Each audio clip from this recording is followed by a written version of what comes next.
uzun zamanınızda bu torbet farklı bo'lgan insonlarni o'zininki nishon taxtasiga ilib qaratlagan bir narsalarni yozayotgan bo'lsa-mu, mush keyingi 5-6 oyingizda nayte insonning uyqusini ochmas bo'lmaydigan bir narsalarni yezig'liq. Bu bo'lsa-mu, albatta ilqi bular o'zining nishon taxtasiga qo'yib qo'ygan tashkilotlarning soni bek ko'p. Asaslık boğallarını dep ötey. Asaslık bu torbetning nishon taxtasi qaralash. Muşning dair en az 20-30 qitim xabar yozgan. Endi astırtdan nayte insanning hozirgi bo'layotgan dunyo vaziyatidagi sharoitlarga nayte o'ng bo'lmagan tashviqotlar ilib berilyotdi bu torbetlarda. Endi buningdan ilgari hammamiz shuni o'ylagan bo'lishimiz mumkin. Bir tashkilotni tillasa, yana birisini tillamagandan keyin bu o'zining ishiga deb yoki bir shaxsni tillasa, yana birisini tillamagandan keyin o'zining ishiga deb mushundoq mangchi qilmagan yillar 1000 yil yashsin deglik endi. Yoki shundoq deb vaqt o'tuglik. Bu masalaning ustiga mangmaqliq endi. Buni o'ngshashga tirishmoqliq insonlar. Ammo hozir qarab aytgan vaqtida bir top yakun düşman holatiga shakllanganda bu torbetda tillamayotgan hech bir narsa qolmagan. Meyli Uygurlarning tashkiloti bo'lsin, meyli Türklar bilan aralash tashkiloti bo'lsin, nim bo'lsa, chet elda faoliyat qilayotgan har qanday organ, tashkilot deganlar bularningki nishon taxtasiga ilingan va Uygurlarni Amerikaga qarshi urush qilishga chaqirgan. Mushlar insonning diqqatini tortadigan narsalar. Bu masalani Turkiyadagi tashkilotlarmi, hukumatlarmi, surgun hukumatlarmi hech birisi mangchi qilmagan yillar 1000 yil yashsin deb tashlab qo'ygan. Bu bara taraqqiy qilib, mushningdan 15 kunlar oldida Facebook'dagi Tayvan Sharq Turkiston jamiyati nomidan mushning yozgan xabarlari mushadan tarafdanmi tarqatilishga boshlagan. Bu bo'layotgan ishlardanmi boshqa qarindoshlarimizninki xabar tepib qilishini, nima uchun bu torbet Uygurlarni Amerikaga qarshi urush qilishga tashviq qiladi? Mevcut insonlarni Amerika bilan urushmidi deb bularni har xil til haqoratlar bilan tillab shundaq bir narsani yozib atadi. Buningga Turkiya turayotgan hech bir tashkilotning yoki hukumat deganlarning kuchi yetmayotdi. O'z holiga tashlab qo'yotdi. Mushuningdan ma torbetdagi mush WhatsApp guruhimizda turayotgan qarindoshlarimiz bir xabardor bo'lib qolsin.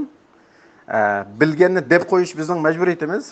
O'ngshaydigan sharoiti bor yoki ularning torbetlarini taqiy oladigan imkoni bor qarindoshlarimiz izlanib baqsa. Rahmat. Qarindoshlar, mana Facebookda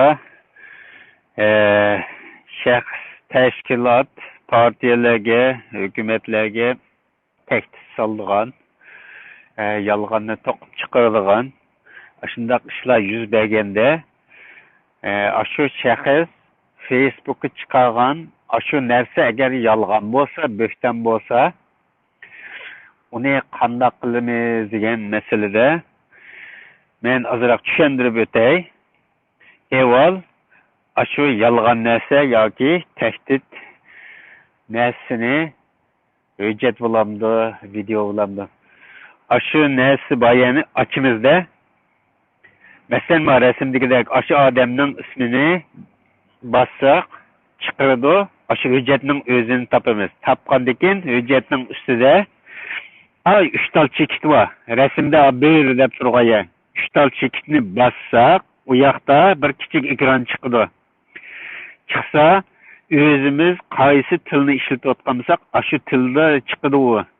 Mayda men ingliz chiqqanini ko'rsatib qo'ydim.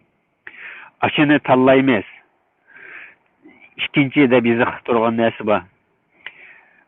Aşını tanlab bassak, o yeni bir ekranını açıdı. Açqandan keyin uningda jiq turlar berilgan narsa bor. Bu chiqargan hujjat yoki video terrorizmga oidmi, yolg'onmi, saxtimi, bo'xton chaplagan narsami, xato chiqarib qo'yganmi degandek bir narsani so'raydi. Shuning ichidan o'zimiz birsini tanlab hukm qilamizda, masalan, men yerda terrorizm deb hukm qilib qo'ydim. Şunun bilan aşının astidagi inglizcha va next degan 4-chi qadamda aşını basamiz. basqandan keyin u yana bir ekranni ochadi. Uningda sen terrorizm deganni tanlading. Mush bo'lamdi degan gap bu. Shuningda biz 5 degan son turgan yerdagi down deganni bosamiz. Shundan buni Facebook'ningki mushu arz shikoyat qilgan o'rniga o'tadi. Bu o'rin ne desak, Facebook Committee deydigan mushu Facebook'ning o'zininki bir organi. Bu Facebook hammamiz bilamiz, necha millionga odam ishlatadigan bu odatki bir narsa emas. Bu intayin cho'ng media hamda eng cho'ng shirkat degandek deb o'ylasakmi bo'ladi. Buningga chaqchaq qilgan narsa emas.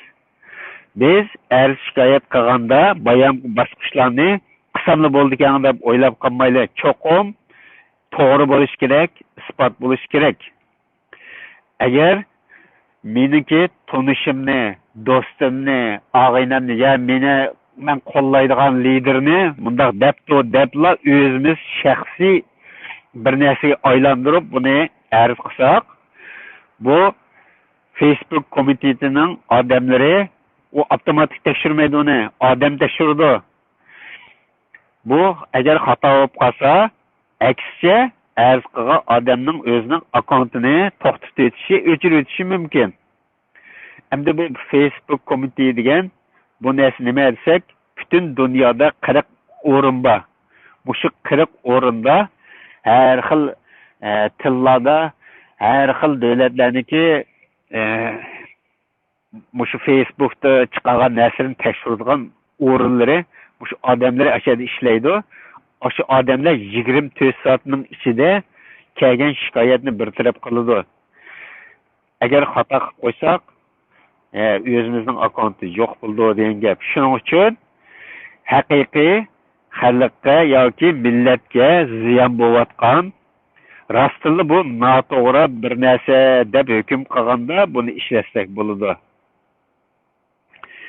Endi bu davomliq shunda qalaymaqan narsa chiqaradigan, tahdid soladigan bir narsani qiladigan, boshqa ishni qilmaydigan bo'lsa, bu akkauntni to'xtatib etish kerak deb o'ylasak, qanday qilamiz desak, boshqa rasmdagi o'xshash yana o'sha odamning akkauntisini ayada ismini yozamiz. Yozsak, uni chiqaradi. Chiqargandan keyin o'sha akkauntning o'zining aslida 3 tal chekit bor. Bir de santurga yedik. 3 tal chekitni bassak, bu ekranda bir narsani chiqardi. Buni o'zingizga to'xtatib etamsa degandek blok var-ku, bilamiz-ku buni. Yoki buni report qilamsan deb chiqardi. Report qilaman deganni bosamiz. Buni bassak, bu bayonqidek yana bir ekranni chiqardi. Chiqarsa, bu saxta akkaunt o'zi emas, mustaq kirib xato narsa chiqardi, yolg'on narsa chiqardi degandekni tanlaymiz. Tanlab bo'lgandan keyin bu 4-chi qadamda next deganni bassak, bu yana bir ekran ochadi bayonqidek. Buni bu yerda bir tekshirimizda xato besilganmi degandek. Shuning bilan bu to'g'ri bo'lsa, 5-chi qadamda down deganni bosamiz. Shuning bilan bu akkauntni biz boyqut qildik degan ma'noda shu bayon degan Facebook komitetiga evatadi buni. Evatsa bular yana 24 soatning ichida bunga bir nima javob berdi. Agar ular to'g'ri deb hukm qilsa, bu akkauntni butunlay o'chiradi. Agar xato shikoyat qilib qo'ysangiz, sizga aksicha jazo kelishi mumkin.